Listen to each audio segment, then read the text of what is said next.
Hello everybody, my name is Arashi, your coach of the Groningen Noctowls, bringing you the semi-finals match of the PMC Season 6 as we take on Jack, aka Grey, coach of the Los Angeles Valinteis, which we did also face in the regular season.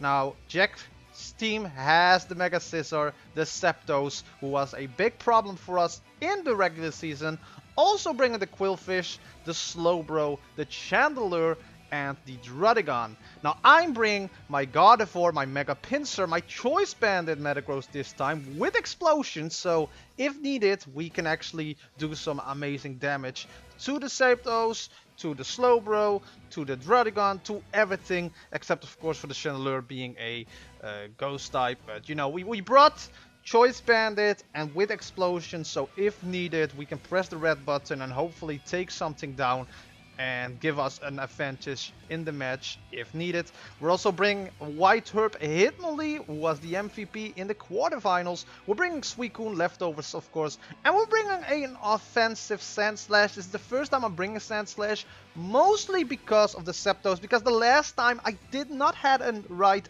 answer to the Zapdos, because Suicune with Ice Beam just doesn't do enough. So I brought a Life Orbed Sandslash with Stone Edge, Knockoff, Earthquake, and also Rapid Spin. If needed, we can get rid of hazards. We didn't brought hazards itself, but with that, we can hopefully do something against the Zapdos. And even an Earthquake Live Up does amazing damage against the Scissor, the Mega Scissor. Now, I do want to say my apologies for uploading this a lot later than usual. The first plan was to upload this on the Saturday, Sunday last week. Then I decided to do it on the Tuesday because I had my birthdays for my brother and my mother. And Tuesday, so yesterday, while I'm recording this, I ate something and it didn't feel right on my stomach, and the whole evening I was just sitting on the couch with a stomach pain, so I could not sit down and record, because most of the time I record this, render it and upload it right away on YouTube. So my apologies for it being late, but hopefully this time we can actually, you know, bring this semi-finals match out on YouTube as it's supposed to be. And of course, no live commentary this time because I had an MPL match, if I'm not mistaken, a few hours after recording this match. So because of time restraints, I could not sit down and actually do a live commentary. Now he starts out with the Mega Scissor, and I started out with my Gardevoir because I want to, you know, scout out my opponent. We are Assault Vest Gardevoir, but him starting out with Scissor was the worst thing that could happen. So of course we're going to switch out back immediately on the Gardevoir, with the Gardevoir on the Mega Scissor, and we're going into my Sandslash Arashi, you know, the MVP. And the reason why Sandslash is nicknamed Arashi, for you guys who don't know, is because Sandslash was the main mascot of the channel. It's still one of my favorite, you know, my favorite Pokemon, but you know, through all the years channels are changing, and you know, mascots are more like, you know, little things. But I went on a knockoff on his Drudigon that came in, and he switches back into his Mega Scissor, probably predicting the Scissor or predicting Stealth Rocks. I went for the knockoff, and as you can see, that did quite a bit of damage against the Mega Scissor. Now he's of course going to roost up all of those damage. And here I was like, okay, I'm just going to click Earthquake now and see how much this is actually going to do. And as you can see here, Life Orb Sandslash, Adamant Nature, it's almost doing half against the Scissor. Now I'm like, okay, I don't want Sandslash to get hit by something. I'm gonna go into my Hitmonlee here, because Hitmonlee can counter the thing, and he's probably gonna roost again, so maybe I can, you know, get some crazy shenanigans. And I did brought Blaze Kick again, so Blaze Kick on the Mega Scissor will knock it down 100%. But he's going into Puff Daddy, and I was hoping he was not Intimidate, but why would he not be Intimidate? And of course, as you can see here, our attack fell and our White Herb is now used. So we are now in Burden, but I did not bring Earthquake this week on my Hitmonlee. I should have brought Earthquake just in case, but it didn't crossed my mind that he would bring the Quillfish. I was 100% certain he will not bring the Quillfish, but he did. So amazing prep from his part. I'm now into my Metagross, of course, Choice Bandit, as I just said, and I was like, okay, I'm gonna click Meteor Mesh now and see how much that will do. He's going to switch into his Slowbro, and that is not doing that much damage if you are a Choice Bandit Metagross and a very offensive one. So, and because he is Rocky Helmet, it makes this thing a lot more annoying than it is. I'm going now into my Suicune because, yeah, I thought I have to switch out, so I thought if he's going to hit me with something, Suicune is the easiest mon that can take a damage from the Slowbro, as he's actually going into his Zapdos. Now, I'm going to stay in, hoping I can take a Thunderbolt. And we are going to take a Thunderbolt from a Life Orb Zapdos. I think it was Life Orb in our previous match. And that Ice Beam, as I said before, it's not nearly doing enough. And Stone Edge on the Zapdos would have probably done more with the Sand Slash. But that's why I am going to try to go into my Sand Slash, you know, predicting another Thunderbolt here, as he's actually going to roost up. I'm fine with that. I'm like, okay, now is the time to click Stone Edge. Now, of course, I could have clicked also Earthquake because it's Roost, but he's going to fulfill Hidden Power Ice, and that is going to throw away my whole plan with the Sand Slash. Should have known he had Hidden Power Ice there. Again, amazing prep for my opponent, and I was just not in the match. Now, I'm going to trade his pressure with the Gardevoir, but at this point I was like, okay, my main thing for trying to counter the Zapdos is now gone. I can try it still with the Metagross, as he's actually going to paralyze me on the Gardevoir. Now we are going to Thunderbolt with Gardevoir here, and that's going to do a good chunk of damage, but he has Roost, and he is going to Roost up the damage on the Zapdos. Now here it was just like, I need to have a crit, I need to do something, but I get paralyzed there, so we never know what's going to happen there. I think I went for another Thunderbolt because it just did amazing damage. We are going to live another, or I went for the Moonblast the first time. I don't remember to be aged, but Moonblast is going to do a big chunk of damage on the Zapdos. Now he can Roost again, and here I was like, okay, I just have to Moonblast and hope we get the drop there.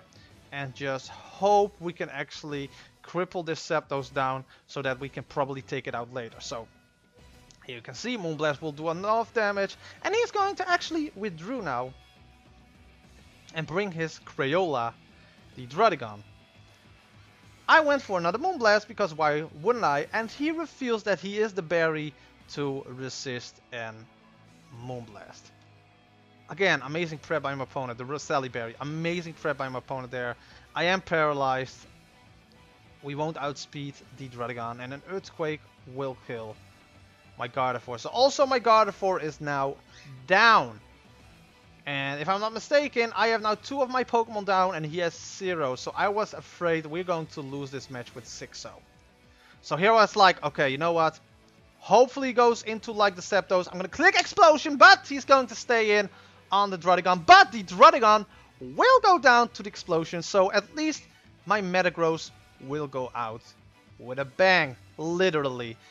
But Druddigon is gone. I'd rather have him going into like the Scizor or going into the Zapdos, because that Explosion would have done amazing damage to both of these mons.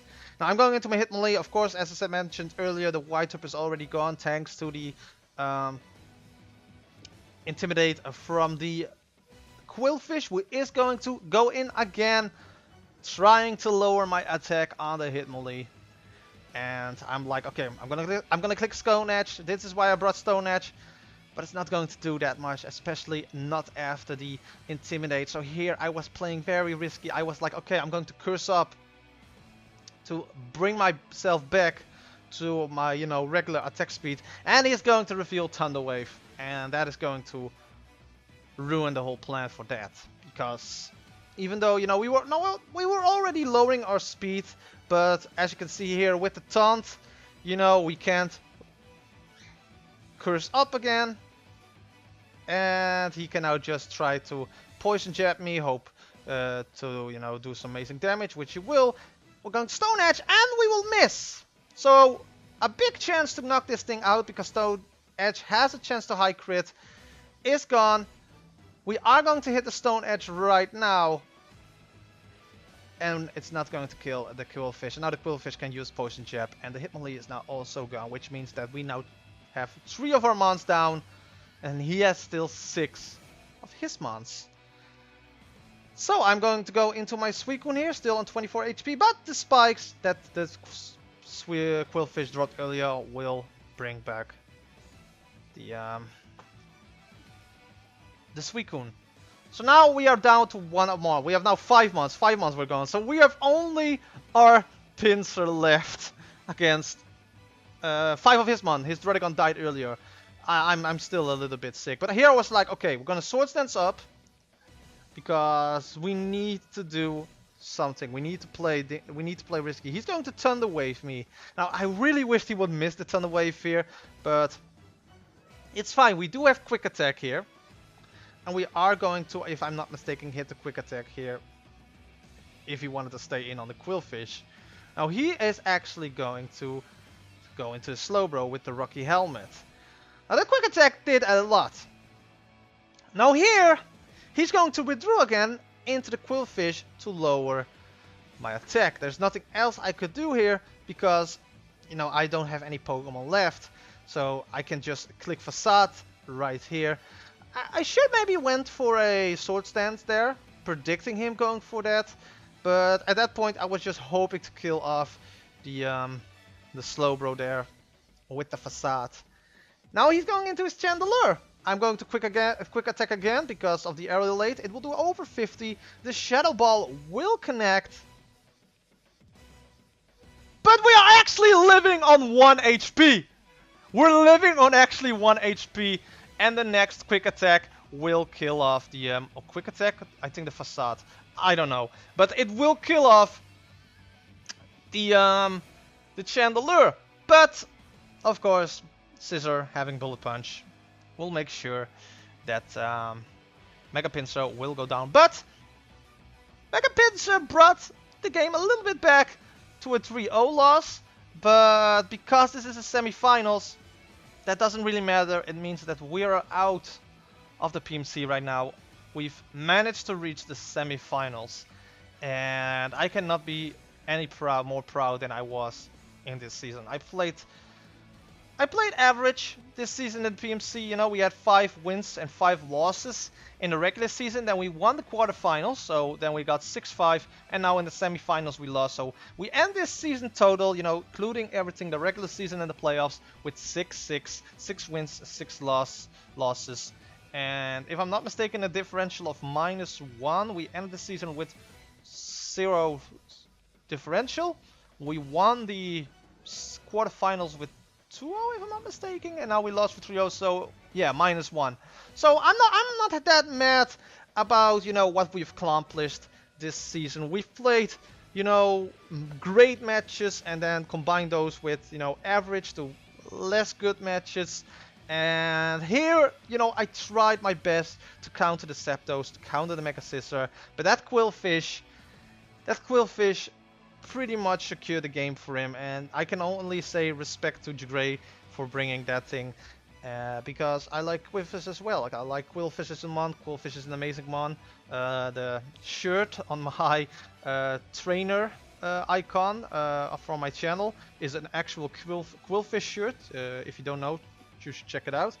But yeah, we've reached semi-finals. I'm proud, but now we can focus 100% on the MPL, and afterwards we will see what the future of the Groningen Noctowls has in store for us in future draft leagues. But I want to thank everybody for supporting the Groningen Noctowls in the PMC Season 6 run. I want to thank every coach that I faced and that were part of the PMC. Of course, they will be in the description below, as well as the PMC social media links.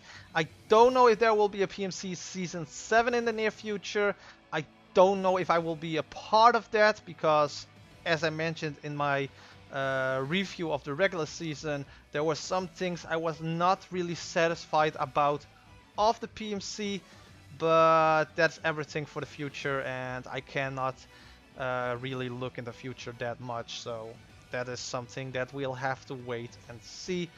But I'm going to end this video off here. My apologies again for this video being a little bit later than usual. I do hope that you still enjoyed it. If you do, don't forget to hit the like button, comment, share this video with others, slash the subscribe button down below, and hit that bell icon because then you get notified every time I upload a new video, and that is sincerely appreciated.